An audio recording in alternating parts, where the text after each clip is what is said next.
concentration of SARS-CoV-2. And I know that's a lot of big words that I threw out all at once, but we can go over any of them in more detail. So are there other diseases that you can screen for? Yes. So if you can remember, not too long ago, we were just coming off of the COVID pandemic, and we started to see evidence of monkeypox arrive in the United States. And so we were wondering if that would be a highly contagious disease. And so almost immediately, we started looking for evidence of that monkeypox virus in Louisville sewer systems as well. We've continually looked for it, and we found no evidence, but we can pivot based on whatever pathogen is new or emerging that might pose a public health threat here in Kentucky. So you can essentially see the concentration of a disease, a viral or bacterial contagion. We can. There's a little bit of nuance because we are studying sewer water. So whatever illness that we have needs to be shed through fecal material or stool into the sewer system. And so there are certain things like SARS that we shed through the stool, even though it's a respiratory infection. Other diseases like norovirus, that's that little 24-hour stomach bug that kids get all the time. So that's bacterial in nature. And so obviously we shed a lot of that through our stool as well because it's a GI tract infection. So we can see things like that as well. It really depends on the disease, and so methods need to be worked out for every single disease that you monitor for. So that accounts for some of the lag. You know, it took us a few months to really get our arms around SARS-CoV-2 whenever COVID was entering the United States and causing the pandemic in 2020.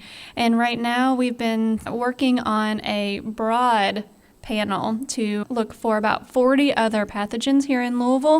And we've been developing that for a few months now in partnership with different labs and different commercial vendors to try to figure out how we can really start to quantify and understand what's in the wastewater. We can see what's there, we just really don't know what it means yet. How do you determine concentration? It's a very important question and one that we had to work really hard to solve. So like Chris can tell us, there's different amounts of water flowing through our sewer system at any given time. What we call that is dilution. How much dilution is there? And so on heavy stormwater days, we could get all of our viral material washed out if we didn't know that was happening. And so we use normalization methods. So we use another fecal indicator. So something that only humans eat is peppers, like bell peppers. Those peppers can carry a virus themselves, and that's called the pepper mild mottled virus.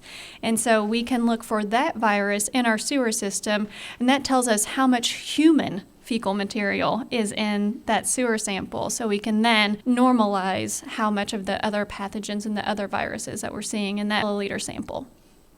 So you can base, just to confirm, you can base levels of concentration of an illness, public health reaction, or procedures based on this data. Correct. Is that essentially the... Yes.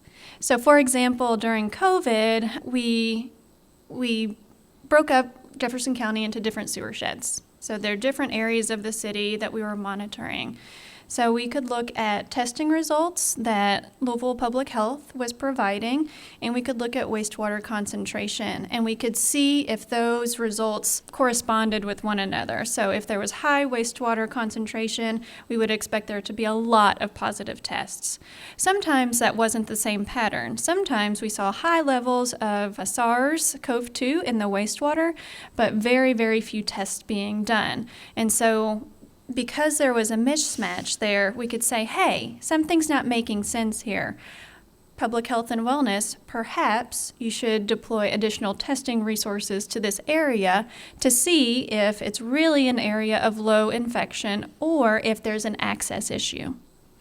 So there's a lot there that I think is going to have some overlap with Chris. So I think it's a good time to introduce our other guest here that took the time to be on, and I appreciate it. I was actually talking to my wife the other day about you, and I said something like, I'm not really sure if we're going to do business together. I'm not really sure what this relationship is. And my wife, in her infinite wisdom, she looked at me and she said, maybe you guys are just friends. And I said, maybe so. I don't know. But I think I'm going to give you a little bit of time to talk about your background because it's very interesting, and then we'll kind of segue this work you're doing with Swiss and with Lauren here and talk about public health and all that good stuff. But you have a lot to say, so I'll just kind of give you the mic here. Okay, thank you, Logan, for having us, and what a treat to be here in La La Land where a lot of really great things have happened. So thanks for sorting this out. You know, I'll tell you my story. When I was 7, I'm just kidding. You don't want to hear about the lemonade stand? No. Okay. No, I think getting into kind of what is relevant for our discussion, I dabbled in entrepreneurship, got back into the corporate world, and started realizing I was spending all my time and energy putting effort into other people's communities. So I would travel a lot, and it was, it was very lucrative, but it wasn't very rewarding. And so I wanted to take what I'd learned in corporate America and start a mom and pop business in my hometown where I could know the employees and apply what I'd learned nationally. So I literally was on my way back from a trip overseas in China for this company, and there was a layover in Los Angeles, and I started talking with this guy in the pool. It was a beautiful pool overlooking the Hollywood Hills, and we started just chit-chatting, and then all of a sudden he started breaking out into these incredible sounding ideas. And I was listening, and I was having fun, and then all of a sudden I was like, well, geez, I want to be an entrepreneur, and these ideas sound amazing. Why are you telling me? You don't even know me. You're telling me all of these fantastic ideas. And he just said, oh, if you like that one, you're going to love this one. And I said, man, stop. Like, you're giving me all of your IP. I'm going to go do it. And he goes, oh, well, then you're really going to like this one. And I said, stop. I'm getting out of the pool. I went downstairs to my laptop, and the rest was a little bit of a blur. I got into the coffee business locally here and in Louisville, Kentucky. And I ran into him at a derby party, which is a big event in Louisville, and he immediately knew who I was. And at the time when I met him, I did not know it was Richard Branson. Later in my life of learning more about entrepreneurship, I certainly figured out who he was. He was in the news a lot. And I walked into this old club, and it was almost like the room broke, and he looked right at me. He remembered who I was, and it was like out of the Disney movie Cars. He knew my name, and he goes, hey, Chris, how you doing? And everybody was wondering who I was, and I wasn't anybody important. And I said, hello, Mr. Branson, or Sir Branson. I can't remember. I was so nervous. And he goes, so how's all your business doing? And I was kind of tongue-tied. And I said, I didn't do it. I didn't do any of them. And I said, in fact, I'm struggling right now trying to remember what it is that you told me. But I do remember the fact that you told me without abandon, and why did you do that? And he said, I know that you weren't going to do it because it wasn't your idea. And if you want to be successful as an entrepreneur, it has to be your idea, or you have to take ownership of another idea. Otherwise, it's just not going to work. And so that really resonated with me. And after that, left the coffee business and started a consumer packaged company, which is still here in Louisville today. But my real passion had always returned back to the environment and the community, and applying the stuff that I'd learned to create a better place for our kids and ourselves while we're here. And so I was working with Dr. Ted Smith over at the Environment Institute now on an air quality project. So we were trying to inform citizens about how air quality was impacting their health in real time and affordable and accessible to all. And a lot of people don't know this, but in a city like Louisville, there are 6 EPA monitoring stations, and they're looking for average of 6 compounds that give you what's called an air quality index. So an example of one of those is sulfur dioxide, which comes from power plants. And the combination of what is in the air of these different particulates And an average over 24 hours gives you a score, which is called the AQI. So you'll be driving down the road in every city in the United States, and there'll be a banner over the highway that says, AQI alert today. That means that in the last 24 hours, the EPA has deemed that the air quality is not in compliance with good health. So we worked on that and got to like each other, and he said, what's really going to be big is water. And I love water, and I love business, and I love being able to do business the right way and have an impact on the community. So water was my thing. And I started to get into water, and we would work together and collaborate. And he was working at the city at the time, and I was working on it nights and weekends while I was doing some other stuff, all environmental related, but this was really my passion.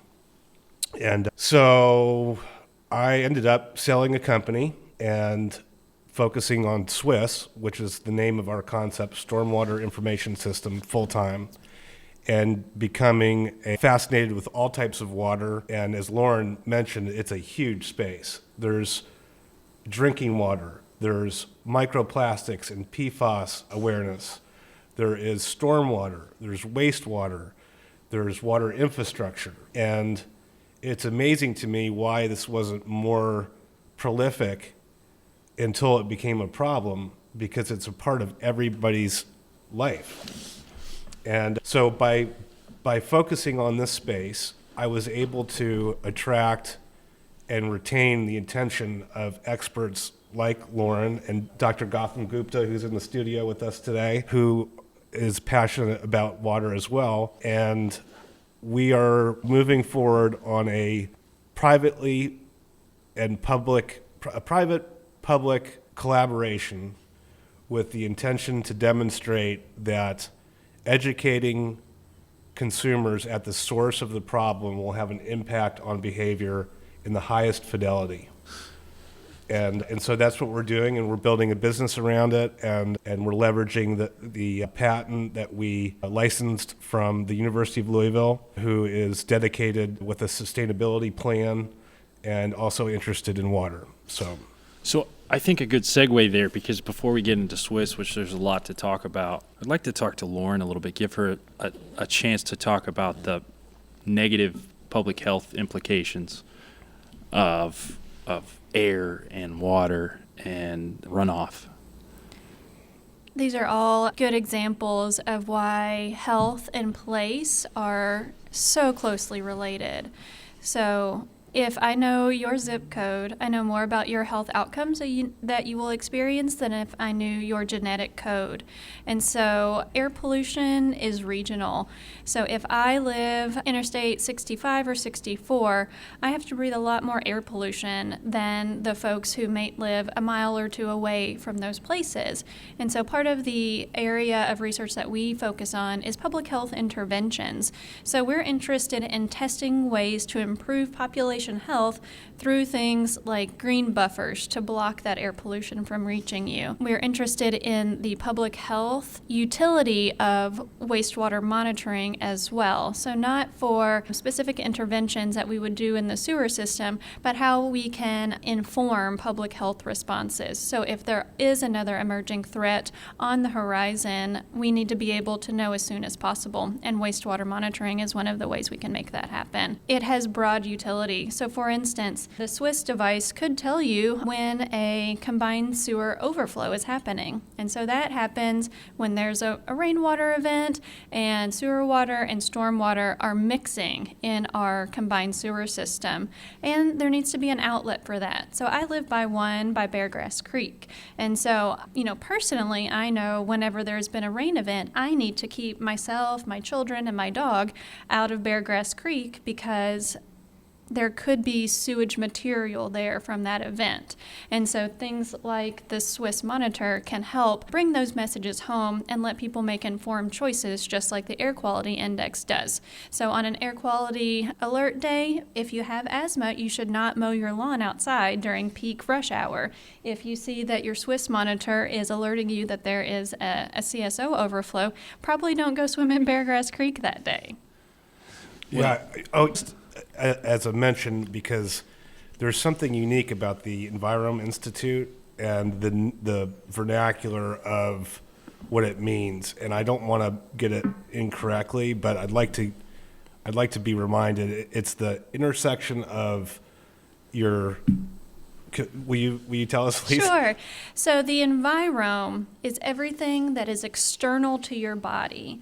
So just like your genome is what is inside you and is driving how your genes are expressed, your phenotype, the environment also has implications for how you will be as a person. Nutrition is a good example. So if you're a tiny baby and you have poor nutrition because of your environment, that affects your growth rates. And so there's other similarities that would follow the same pattern. So if you are continually breathing polluted air, your cardiovascular system will suffer and your health will suffer.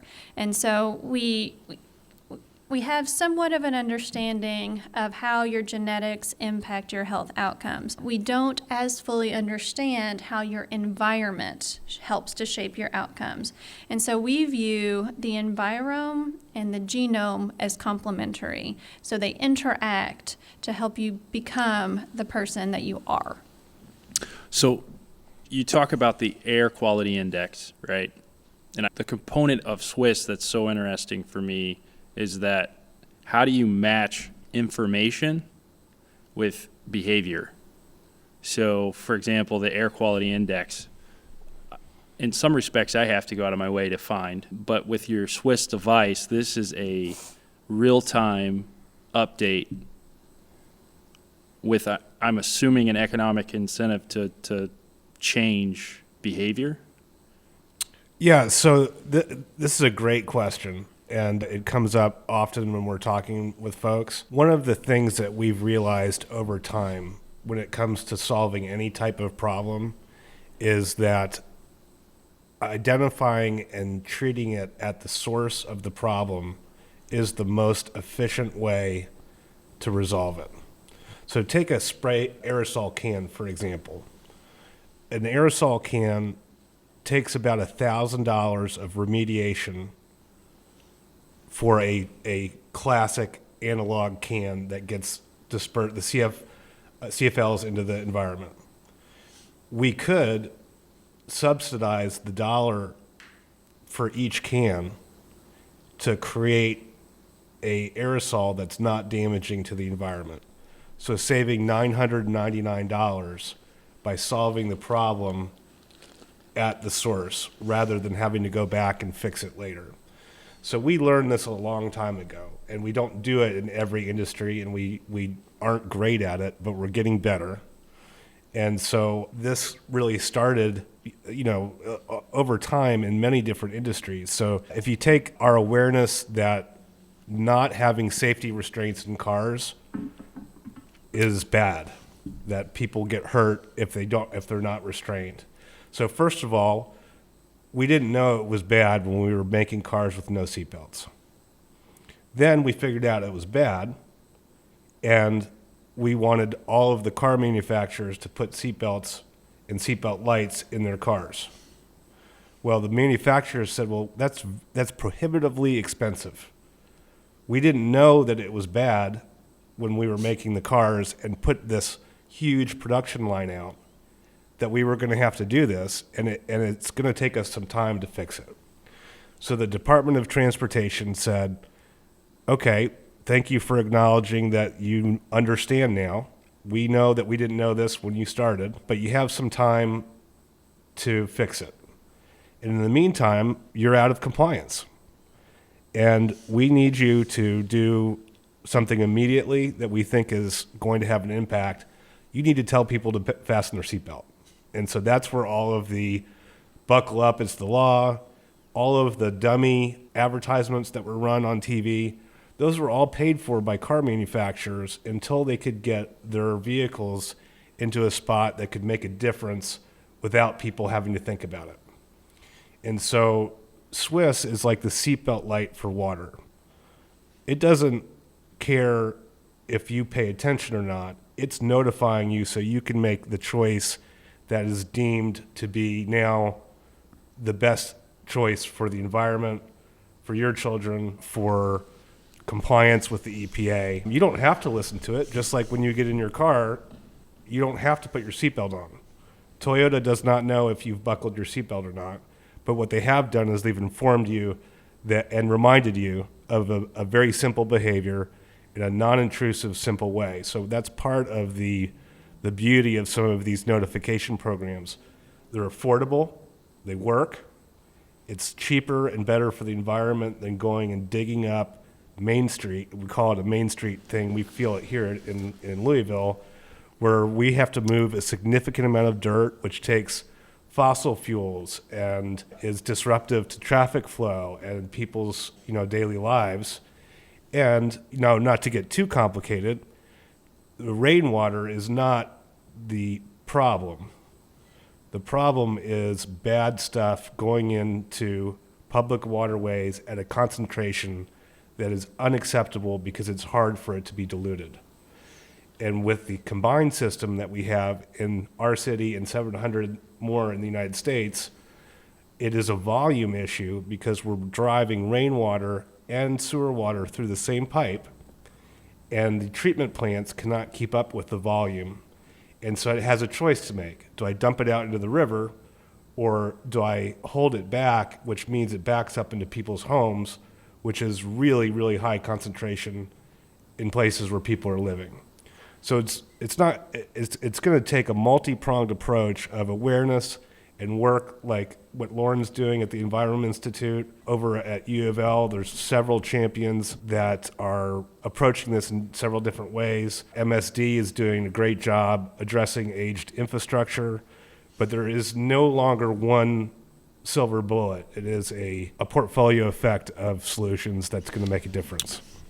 And if I remember correctly, the electrical utility companies had success with a similar method, right? Yeah, so if you want to get into the business mode and how people are motivated to do the right thing, there's this intrinsic motivation that is in most of us, that we're not going to throw litter out the window. It's not in everybody, and so there's a carrot and stick motivation. If you throw garbage outside your window, you're going to get fined because somebody else is going to have to come back and clean it up, and there's a cost for that. So a fine is in this case, a motivator to the right behavior or a demotivator to the wrong behavior.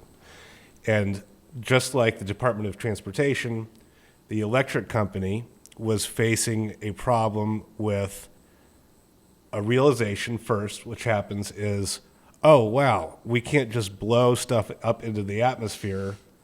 At least it's not in our backyard. It goes into the air and it disappears. Well, what we're seeing now globally is that the countries that are producing the most emissions are now affecting countries that had no gain in the production of this problem. And so there are folks on the other side of the world that are having to relocate their families from generations because we had irresponsible awareness of releasing toxins into the environment. So now we know it's bad. We didn't have a system that was built in order to accommodate it. And so the power company got a call from the EPA that said, you know what we used to do doesn't work anymore. And it's going to be really expensive to fix. And so you have a problem of improving infrastructure, so adding scrubbers in the sulfur dioxide stacks. You could change from coal to nuclear or natural gas, which all is very expensive. Or you could run an advertising campaign that says, when you're not in the room, turn your light off. And you could immediately have an impact on pollution through making people aware that it's a problem. And most of the time people go, oh, I didn't know. Thanks for telling me. I'm going to think more about it. I'm going to make different decisions. That's the biggest, highest fidelity, most affordable impact is right at the source. Once that's done, then we have a gap that needs to close legitimately in infrastructure and technology over time. And that's where entrepreneurship comes in and gets rewarded for helping be part of the solution. So there are a lot of electrical entrepreneurs who got involved. And, there's an example of a company who charged LG&E to get their data and send out a letter to the rate base that said, here's how you're doing compared to your neighbor. And that was it. And LG&E paid them to do that. But what it allowed LG&E to do is go back to the EPA and the federal government and say, look, we educated everybody. We made a little bit of a dent, but we still need some help or some technology or create jobs or change out infrastructure in order to close the gap completely. And so when a lot of people saw this letter that said, my neighbor is using 10% of the power that I'm using, that triggered a problem. They're like, oh, wow, maybe my meter doesn't work, or we left on the heater in the garage over the winter and forgot about it, or whatever. So there's immediate non-infrastructure based solutions, and then Swiss is what's considered a non-infrastructure green solution. So it doesn't require digging up dirt. It doesn't require a wholesale change in platform. It really is a more sophisticated version of the awareness component that covers the most ground the fastest. And we figured out, to put the entrepreneur hat on, we think we've figured out a way that this makes sense for the people that will write the checks, because they're going to get benefit to the solution. Yeah, so let's, it's kind of a broad topic, but I just thought of it a lot of times when we, especially in the mainstream or national media, if we're talking about a problem like wastewater or air pollution, we tend to think of single solutions, and they're broad. And it seems like, at least in the national lexicon, we're not really having this nuanced discussion about the many different solutions. And then we're also not talking about individual choices that happen daily. So, of course, I'd like to talk about Swiss a lot, but let's talk about that. I mean, let's talk about how individuals have some responsibility in solving some of the problems in their community, especially when it comes to pollution. Right. I think, again, the pandemic taught us a lot of lessons about how we work together as a team to really achieve some of our goals. And so, for instance, I'll go back to the washing clothes during a rainstorm. Again, if you now are aware that stormwater overflows are an issue in your town because of aging infrastructure, and you do have the Swiss monitor, and you see that it's red and you know that it's raining outside, you can make a choice to forego doing a load of dishes or doing a load of laundry that day, so you have time to let the sewer system clear out. And so, that's not going to work for everyone. Sometimes you are going to need to do those things if you have a child or if you have a party coming up. But keeping in mind that you're part of your community, and when you aren't able to do the right action, trusting that other people in their own context maybe could. And so just having a better team mentality, I think, is really important in the field of sustainability. That's one of the things that we talk about a lot. Like, we all live downstream. Right. Yeah, I think to second that, we're starting to have a better respect and awareness for how our behavior impacts people, not just our neighbors, but people across the planet. And I think that the red light for the water usage, if you have my neighbor has a large family, and he loves it because he uses it. He has 4 people taking a shower in the morning before school, and if the red light's on, he could say, "Okay, hey guys, today's a 5-minute shower day." And if there's 4 people taking a shower, that's 20 minutes of water that's not going into the combined sewer system that has to be treated before it's safe to be in the community. If just 25% of your community is making not huge changes, again, not taking a shower or doing your dishes, but maybe modifying your behavior a little bit. So instead of turning the shower on and then going downstairs, starting the coffee, coming back up and jumping in the shower, you just take the shower, or you wait to turn the water until you get back up there so it's not running as long. I mean, we're not talking about a discomfort or making people have to go without. It's just an awareness component. Now, some of the work that we're preparing to do with Dr. Gupta is demonstrating that people have a baseline awareness of the problem and their behavior, and after a campaign utilizing technology, their awareness is going to change. Now, if I put my business hat on, that now, because this is a solution that more than just Louisville needs, and there needs to be a business case for whoever's providing the solution. This is not a nonprofit. If it doesn't operate sustainably, then the solution will not get to the people.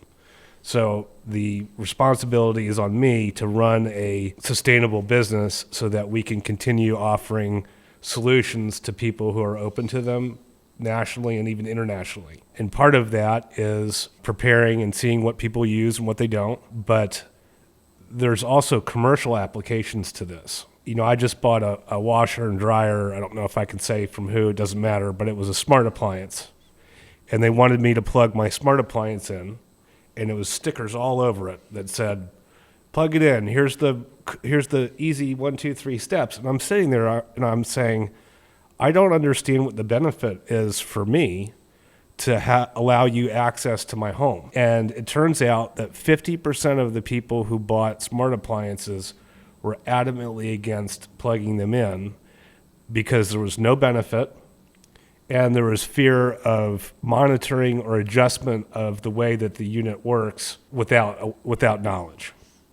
Now, in the future, part of this infrastructure bill in the water space is to put smart meters on people's homes, very similar to, as you both mentioned, the electric situation, where you get charged more money for using water when the municipality gets fined or it's damaging to the environment, as a deterrent to use water during that time, because this is a city problem. Nobody in a urban area wants another treatment plant in their backyard. There's not room. You'd have to call eminent domain, and even then, it would be almost impossible to displace homes or businesses in areas that need additional capacity without a huge fight. It's similar to the landfill issue. Nobody wants one in their backyard. So part of the way that there's infrastructure, there's rate modeling, and so it's called a rain tax. And so if you go to fill your bucket up in your sink when it's raining, and I'm simplifying it, there's more to it than that, but at a bad weather event, a CSO risk event, you're going to be charged more money as a deterrent. Just like out in California, if there's a drought, you pay more money for your water when there's a drought than you do when there's not. So that's coming.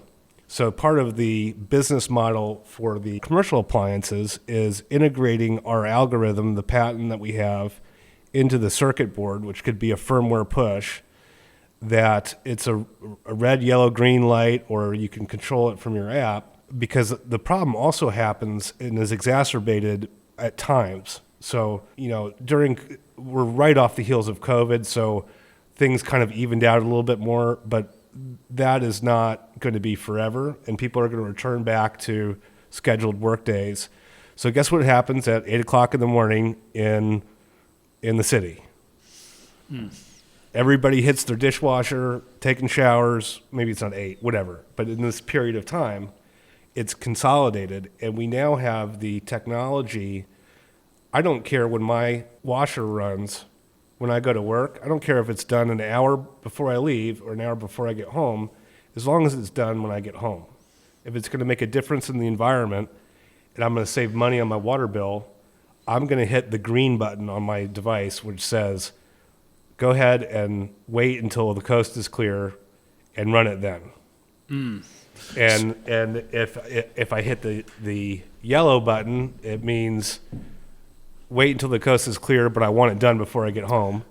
And the red button is I need this blouse or pants done before I leave for the day. I got to override it. Okay, so you're saying that there's an integration of your algorithm with a smart device where you could actually. Okay, so for example, when I travel, Google Maps now has a feature where it'll display the most environmentally friendly route. It may not be the quickest, but it determines gas mileage and driving speed and traffic, and determines, hey, this may take you 10 more minutes, but you're going to save money, and you're also going to save emissions. So I've actually, because of that feature, 10 minutes, yeah, I'll do it. I'm saving money first off. Even if you don't care about the environment, I'm saving money. So essentially, is that what you're saying, is that I can now make this, based on my smart appliance, I can now make the decision that I'm going to save money. Money may be the number one motivator for most people that use the app, but at the same time, they're saving energy and emissions. Mm-hmm. And this is where it gets into a little bit of behavioral science and why it's important to have a team of like-minded people who are all into water or whatever your thing is that we've learned if Google took control of your car and made the decision for you, the adoption would not be as high. Yeah, you talked about that. And so adoption is where the definition of success comes for us and the impact. And Chris, I don't mean to interrupt you, but were you the one that talked to me about the early car companies, they try to implement a track system for seat belts. Yeah, backfired. Yeah, people were cutting them. Yeah, it actually backfired and was very quickly removed from society because the intention was good, but people would get into their cars and they'd have their back or their purse or whatever, they didn't, and all of a sudden the seatbelt's coming up and choking you or getting something caught, or but humans want to have choice. They're going to make the right choice most of the time on their own if they have the right information. And so this was we did this, we rejected the solution in the electric space where the power company asked if they could just come put this little meter on your air conditioner so that they could get capacity down, which was very expensive. And what it would do is, again, everybody gets home from work at a hot summer day in August and cranks their AC up, and all of a sudden it changes the threshold that the power plant can run at.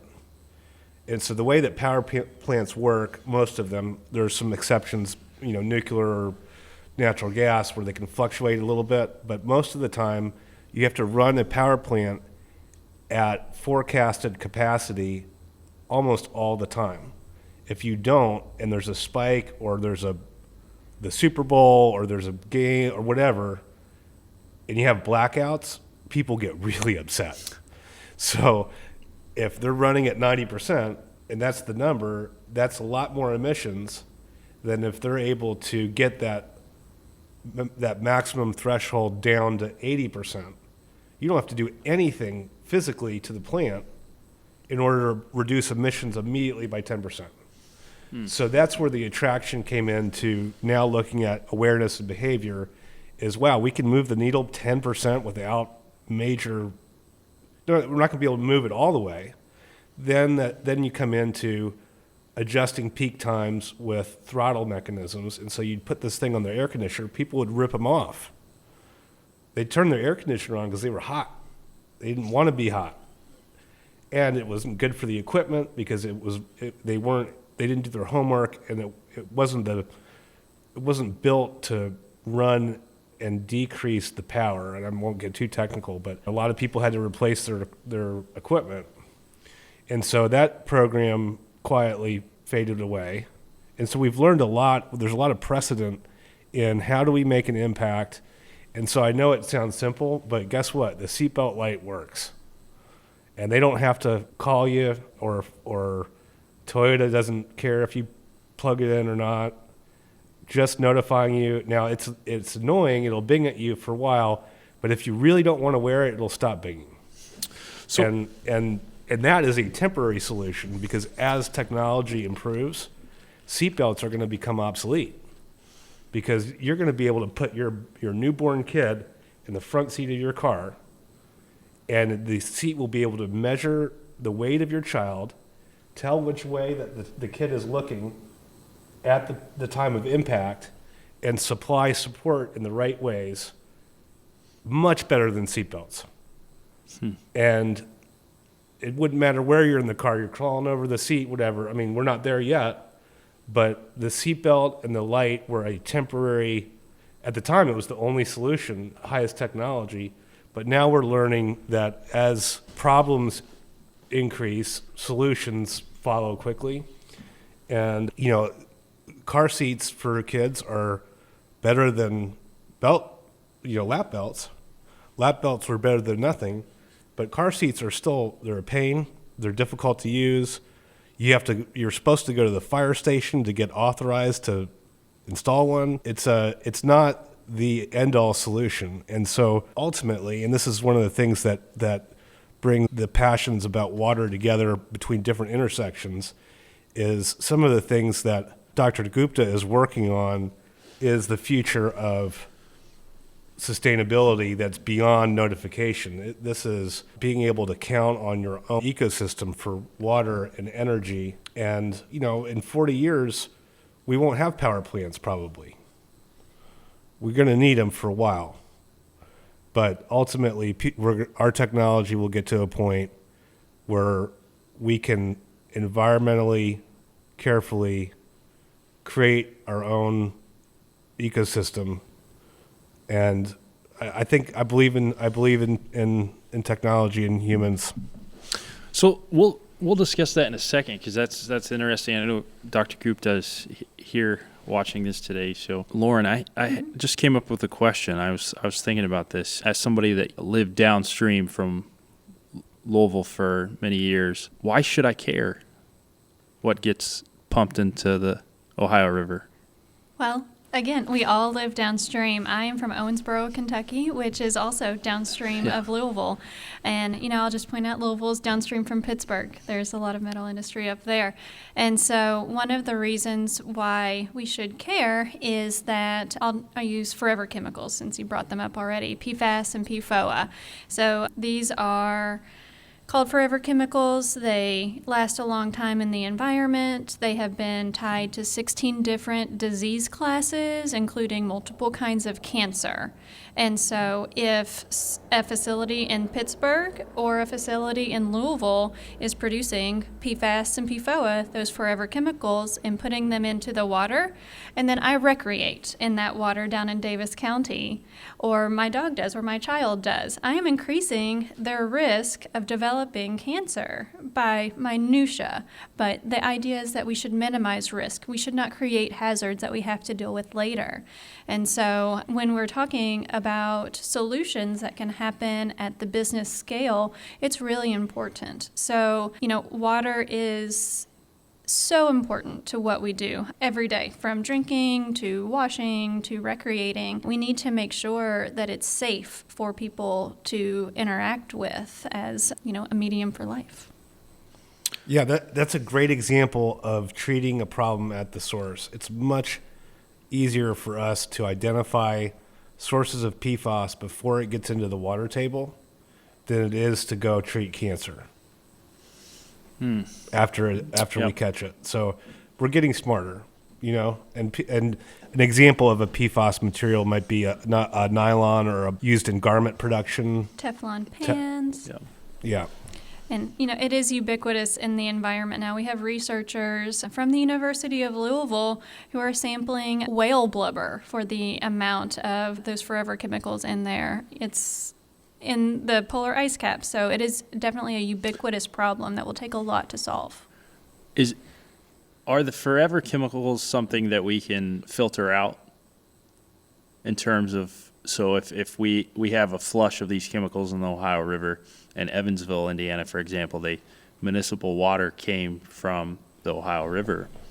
Is that something that could be treated? We're still in a space where we're trying to figure out how they can be treated, but in the immediate term, water filters, especially charcoal filters, have been cited as ways to mitigate your exposure. So again, I am not an expert in forever chemicals, so everyone please fact check that and do your own research about what kind of water filter you might buy if this concerns you. But it is preventable. So again, I believe in technology as well. And so, we're exploring ways to mitigate. How can we break up these chains of these carbon chains? So I'm not sure if that exactly answers your question. We're having a water summit tomorrow. Okay. With experts and people who they're innovators, investors in the water space, because all of our micro categories interact with each other. So one of the folks that is coming tomorrow has a solution that they're presenting to our local municipality that is based on science to break down the PFAS with bacteria. So a lot of people don't understand how plastics are made, microplastics or bioplastics are made by introducing bacteria into a dish, and they eat stuff away, and then it leaves a little plastic you can turn into pellets. Consequently, bacteria is used to break down or digest in the form of enzymes or just straight bacteria to break down very bad stuff into not so bad stuff. And so we don't have the answer for that yet, but we do have the answer somewhere. And so by putting these groups of passionate innovators together, there's somebody that's going to be at this event tomorrow that has clinically proven to reduce PFAS by 80% with a solution of enzymes. Now, if think back to your parochial days, you can't create nor destroy energy. It just moves around. And so we don't know if we're digesting PFAS and the output is something has to be released from a aerobic or anaerobic situation. And we don't know if we're just taking the stuff from the ground and launching it into the air. So there's a lot of different questions that we have, but we're heading in the right track of finding a solution. And there's a lot of opportunity financially in that, intentionally, because the government is good at a lot of stuff. Academia is good at a lot of stuff, but they need that third wheel, which is innovation and entrepreneurship, because we're good at stuff and we're good at solving really tough problems quickly, but there needs to be a carrot there. Otherwise it doesn't happen. It's really important to have partnerships between entrepreneurs and researchers, because we both are driven to solve problems, and a lot of the times, if we're lucky, for population level problems. But you have the idea for how to scale up and how to make things profitable. For my side, I come from a public health background. I am better and I shine whenever I am sharing how to be aware of a problem. What are our potential solutions? But then I need my entrepreneur partners to really bring it across the finish line so these can be scaled up to really be able to make differences. Well, thank you for letting us tell this story. Yeah. That's the first part of awareness. Well, I think, and correct me if I'm wrong, and I'll probably butcher it, but some of the best science on human behavior have occurred when companies are trying to track consumer behavior. Would you agree with that? Well, nobody likes being tracked, but there's going to be a happy medium that we find. Not to, I am focused on water. There's a happy medium between we're going to control the water at your tap, which happens in some countries. You're allowed to use water during certain periods of time. In fact, it happens in one of the largest nation in the world. And in India, you are told when you can use water or not. And if you're not careful, it can turn into that. And so the other option is totally free water, which has caused its own problems. And so there's a happy medium there where people will allow a certain amount of monitoring, or, the power company, the water company monitors you, but they don't do it. You don't get a phone call when you're about to brush your teeth that goes, nope, not in a good time. They don't know your every micro movement.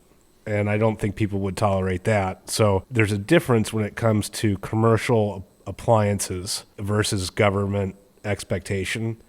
If I'm getting a free app off of the website, off of the Apple Store, and it provides tremendous value for me, I'm going to have to give something up for that. And that might be monitoring, that might be personal information, but it's not free. Nothing is free.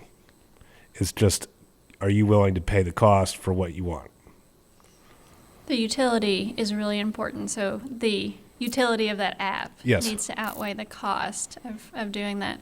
We recently did a nationwide survey of acceptability of wastewater monitoring. And, two findings were really, I think, interesting and important from that. The first was the threshold that monitoring is acceptable. So if there are more than 5,000 people living in a neighborhood, folks are pretty okay with us monitoring wastewater. But as soon as we get down to the block level, which is possible, but we are not doing, or the individual household level, which is not possible at this point, people become really uncomfortable with privacy.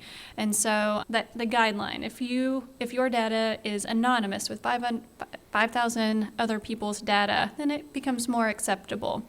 Also, the person or entity collecting the data. So businesses, governments, people have some distrust around those entities. But if there's local governments or local health departments, or local hospital systems, there seems to be a little bit more trust there.